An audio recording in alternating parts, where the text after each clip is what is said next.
Assalamualaikum warahmatullahi wabarakatuh. Nama saya Muhammad Zidan dengan NIM 1901 0401 0282.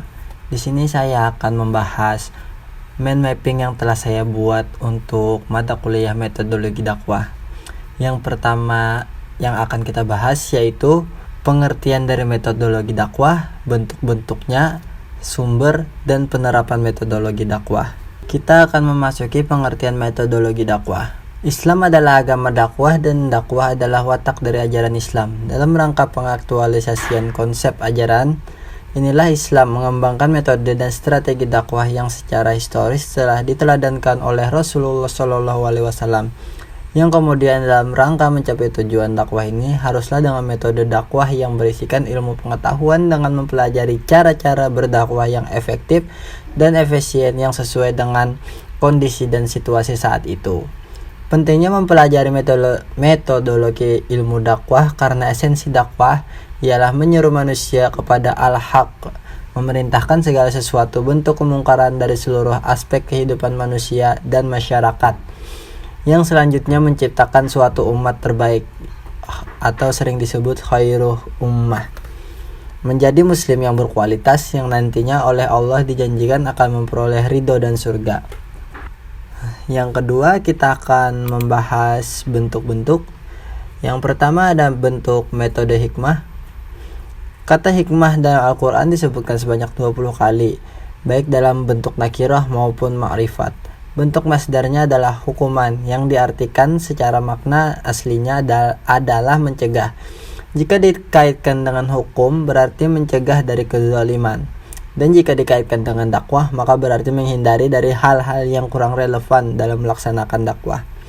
Kata hikmah kerap diterjemahkan dalam pengertian bijaksana, yaitu suatu pendekatan sedemikian rupa sehingga pihak objek dakwah mampu melaksanakan apa yang didakwahkan atas kemauannya sendiri tanpa ada paksaan, konflik, maupun rasa tertekan. Yang kedua ada al-mau'izah al-hasanah. Secara bahasa, mau'izah hasanah terdiri dari dua kata, yaitu mau'izah dan hasanah. Kata mau'izah terdiri dari kata wa'azu, ya'izu wa'zan izatan, yang berarti nasihat, bimbingan, pendidikan, dan peringatan. Sementara hasanah merupakan kebaikan. Hal tersebut juga berarti memberikan sebuah nasihat yang baik kepada orang lain dengan cara yang baik. Yang ketiga ada mujadalah. Mujadalah yaitu berdakwah dengan cara dialog, bertukar pikiran, dan membantah dengan cara sebaik-baiknya. Argumentasi yang kuat, mengemukakan dalil akli dan nakli, dengan tidak memberikan tekanan-tekanan dan tidak pula dengan menjelekkan yang menjadi mitra dakwah. Selanjutnya kita akan memasuki ke dalam sumber-sumber metodologi dakwah. Sumber pokok metode dakwah ialah Al-Quran, Sunnah Rasul, sejarah hidup para sahabat, pendapat dan pandangan para ahli, serta pengalaman juru dakwah di saat melaksanakan dakwahnya. Yang pertama ialah Al-Quran. Dalam Al-Quran terdapat banyak ayat yang berhubungan dengan kisah para rasul dalam menghadapi umatnya. Begitu juga ayat-ayat yang ditujukan kepada Nabi Muhammad SAW. Yang kedua yaitu Sunnah Rasul. Dalam Sunnah Rasul banyak ditemukan hadis yang berkaitan dengan dakwah serta metodenya. Dalam sejarah hidup dan perjuangannya, baik ketika masih berada di Mekah maupun sesudah berhijrah ke Madinah, semua ini memberikan contoh dalam metode dakwah.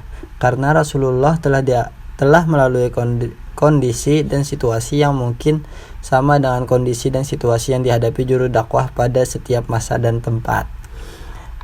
Yang ketiga ada sejarah hidup para sahabat.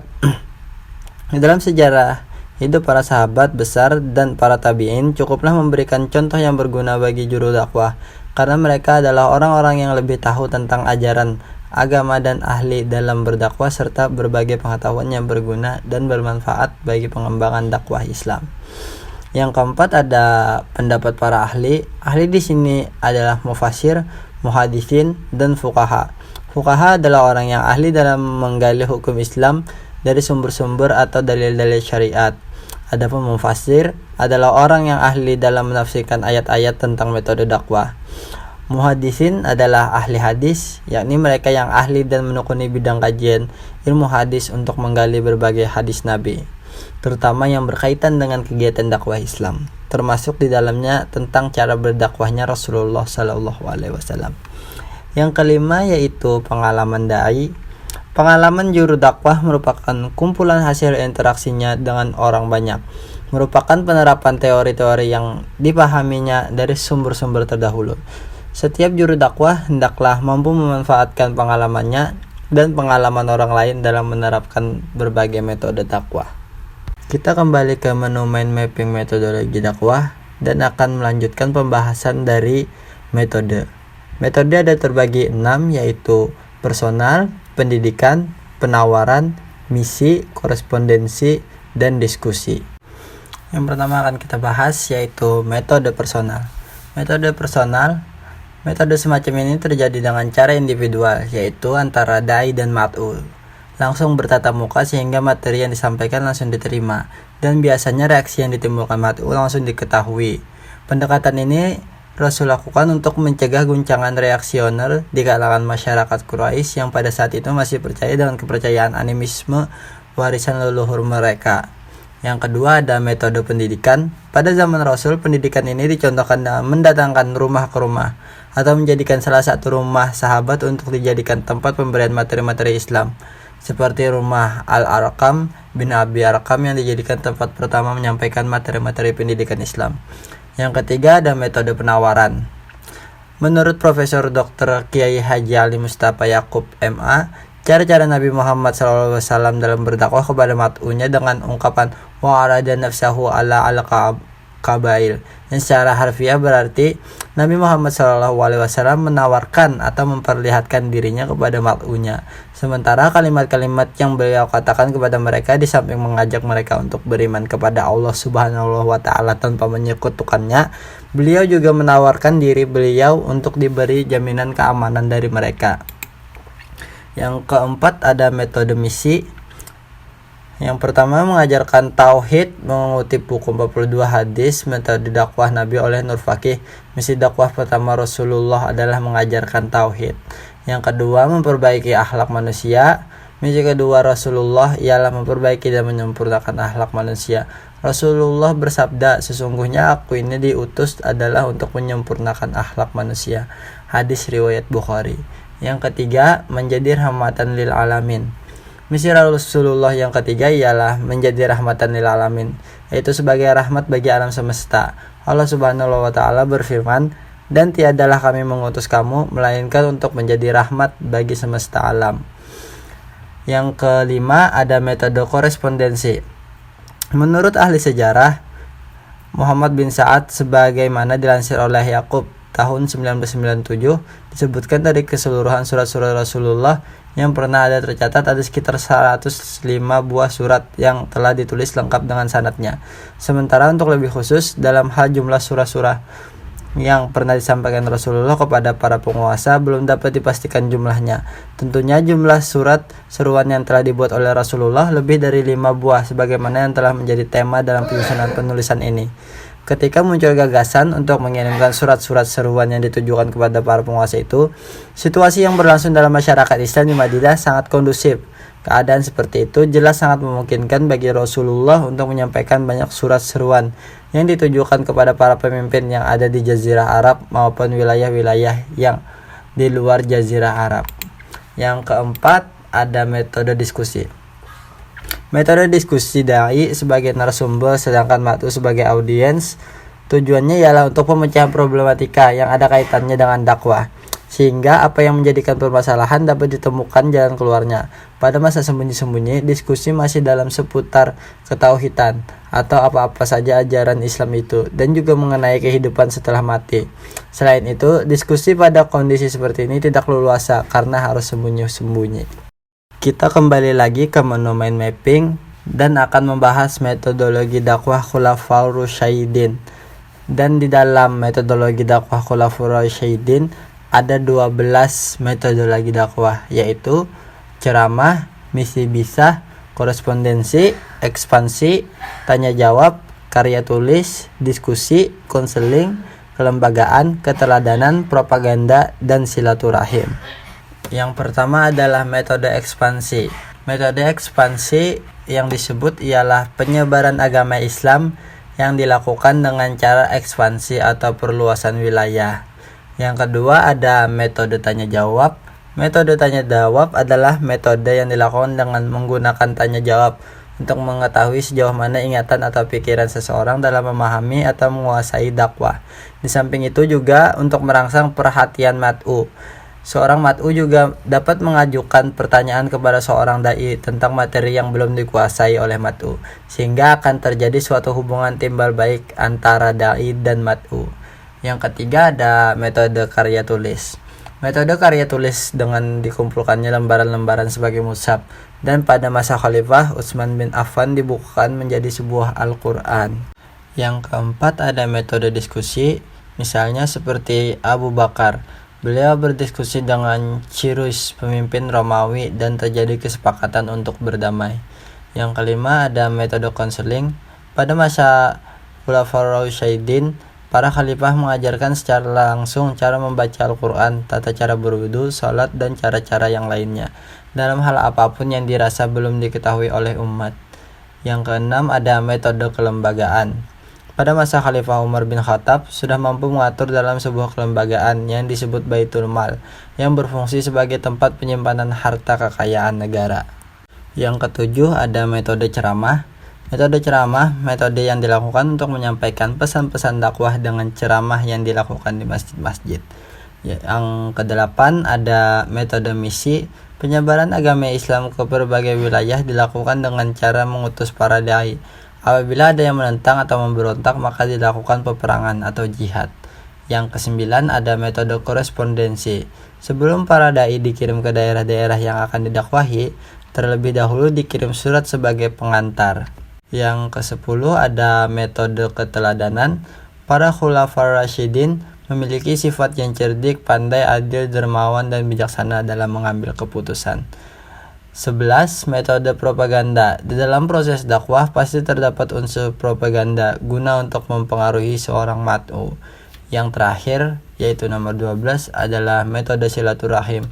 Pada masa Khulafaur Rasyidin, para khalifah berkunjung ke daerah-daerah kekuasaannya untuk mengetahui perkembangannya.